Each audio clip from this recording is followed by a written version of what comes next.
മറ്റൊരു പ്രധാനപ്പെട്ട വാർത്തയിലേക്ക് ഗവർണർ ഇപ്പോൾ കൊച്ചിയിൽ മാധ്യമങ്ങളെ കാണുകയാണ്. തത്സമയ ദൃശ്യങ്ങൾ.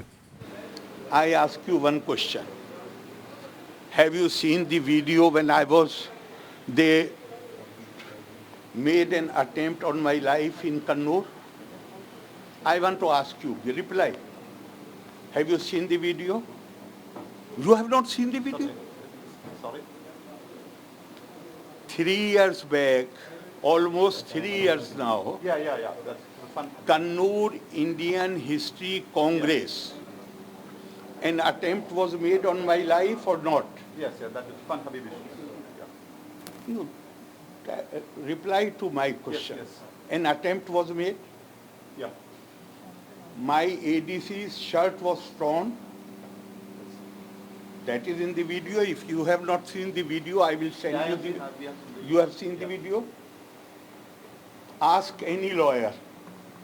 Is that a cognizable offense or not? And you know what cognizable offense means? Cognizable offense means that there is no need for anybody to report the matter to the police. Police will on its own file a case and prosecute the persons. This is not IPC specifically talks about under section 124 that the President of India and Governor of any state, nobody can try to overawe them. Nobody can try to intimidate them.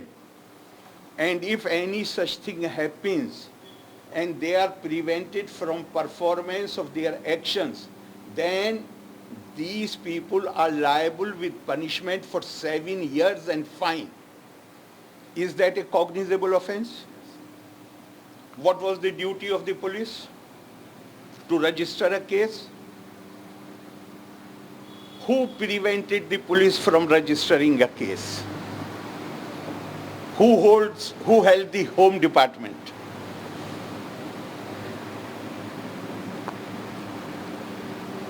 You are trying to denigrate, demean the office of governor, and you have tried every trick in your box, every trick to pressurize me, to try to frighten me,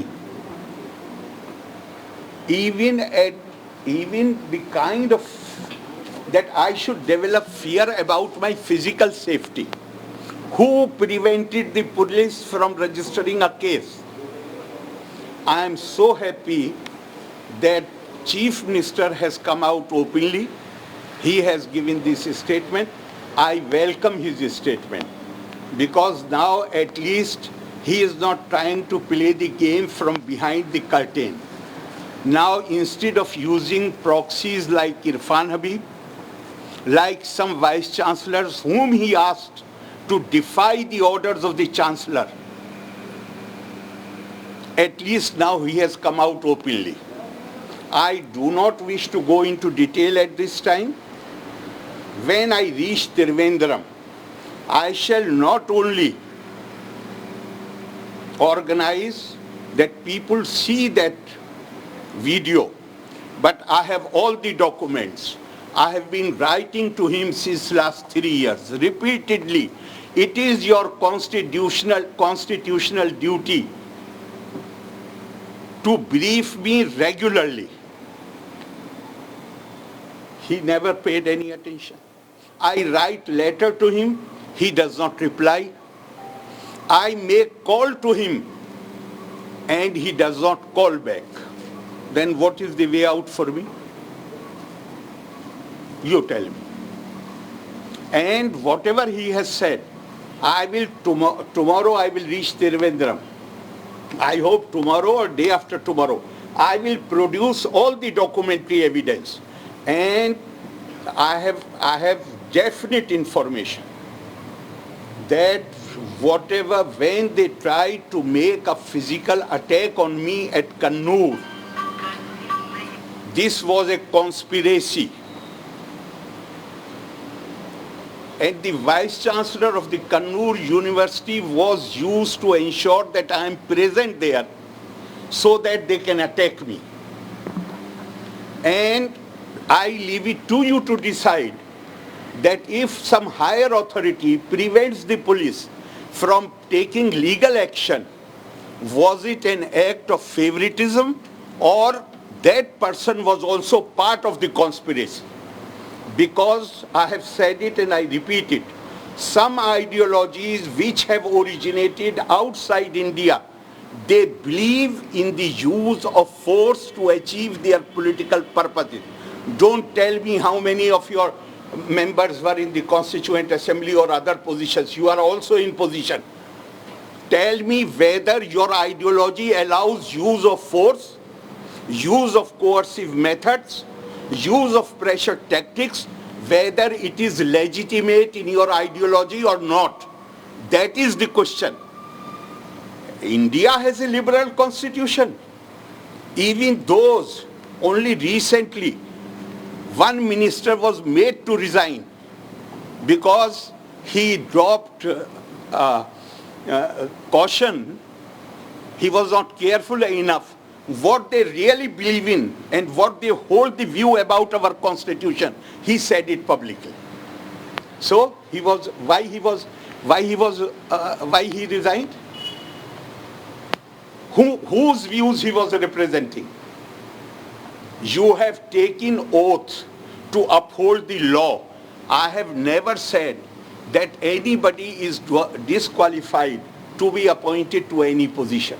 What I have said is that underqualified and unqualified people, because they belong to the personal staff of the Chief Minister, they cannot be allowed to be appointed. If somebody is qualified, most welcome.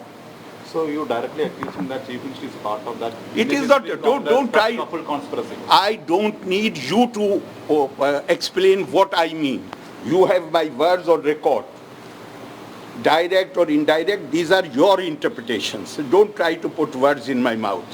I am asking you, you tell me, that if somebody here attacks your cameraman and you do not try to save him and you do not report the matter to the police, then what one will think of you?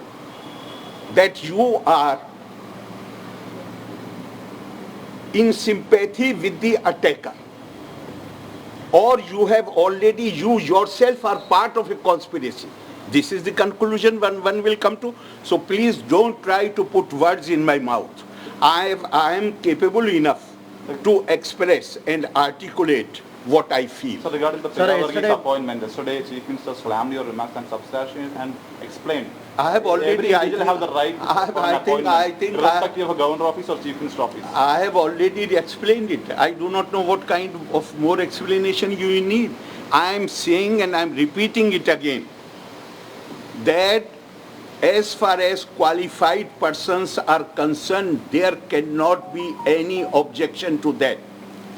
But if you try to appoint unqualified, underqualified persons, then please stop thinking that universities, because you are dressed in little brief authority, therefore you own or this property, and these institutions belong to the people of Kerala, not to those who are dressed in little brief authority. Even this thing, I'm not against politics in the campus. I'm against the how many young men, young precious lives have been lost in the campuses. I ask you, boys have died or not? Yes. They have died? Yeah. Who is responsible for it? Because students, problem is not with these students. Problem is that the selfish politicians, they use these young people for their own ends. Instead of providing a platform where they can develop their personality, where they can have debate competitions, where they can have essay writing competitions, they are used merely as a fodder to raise slogans. And then there is clash between two groups. How many young students has the authorities ever expressed their concern over the loss of these precious lives. I ask you, how many bright young students of Kerala, they do not prefer to stay here for higher education and they go outside? Why they go outside? Is it a question you should ponder about or not? This is why I'm talking. As governor, I agree I should not have talked about it. But if all my efforts have failed, I want to convey to the people, this is how, this is the situation, so that at least awareness among people can be created and popular pressure can be built to prevent authorities from acting in this high-handed manner. His Excellency, regarding the Logayuktha Amendment, University Amendment, the ball is in your court. How long this tussle will continue? There is no question of any time limit. Everything will be considered on merit. The government cannot be given the power to appoint the vice chancellors. I'm saying it clearly. This will amount to executive interference. Chief Minister has written a letter to me, and that also I will produce day after tomorrow, where he has assured me that there will be no interference. And now they are proposing that they will appoint the vice chancellor. That would mean erosion of autonomy of the educational institutions. As long as I am here, I will not allow erosion of the autonomy of the university. There is no way. And as for Lokayukt, I have not seen the file yet, but I have seen the proceedings of the assembly. I have seen whatever has appeared in the press. There is one basic rule of jurisprudence. And the rule of jurisprudence is that if there is a complaint against you, you cannot sit in judgment against any complaint which is against you. If that basic jurisprudence rule is, even if you persuade me to sign it, it will be struck down by the judicial process, because no one can be allowed to sit in judgment about in his own cause. Some papers have written case. It is not case. Nobody can be allowed to sit in judgment in his own cause. In Peravivar release case, there is a landmark judgment from the court. The government is a part of government. Governor is a part of government. Yes. Governor is part of the government, and that is why it is needed, it is constitutional duty of the Chief Minister to brief the governor regularly. How many times he has briefed me? He does not reply even to the letters. He does not, I make the call and he does not call back. I do not know why he is so afraid of meeting me. He wants to talk to me through media. He is welcome.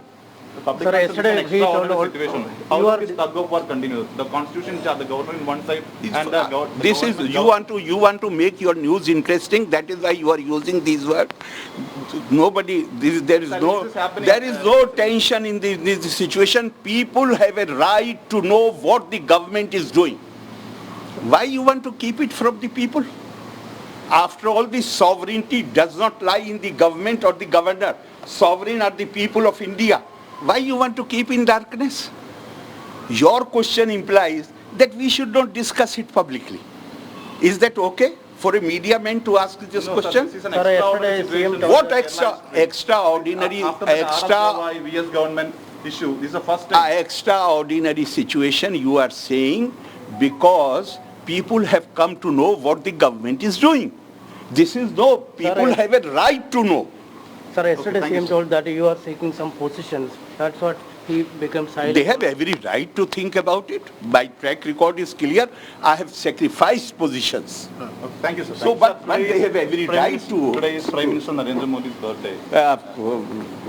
By all my best wishes, I have already conveyed, and I am sure that he will continue to lead the country on the path of progress and development for a long time to come. Thank you, sir. Thank you.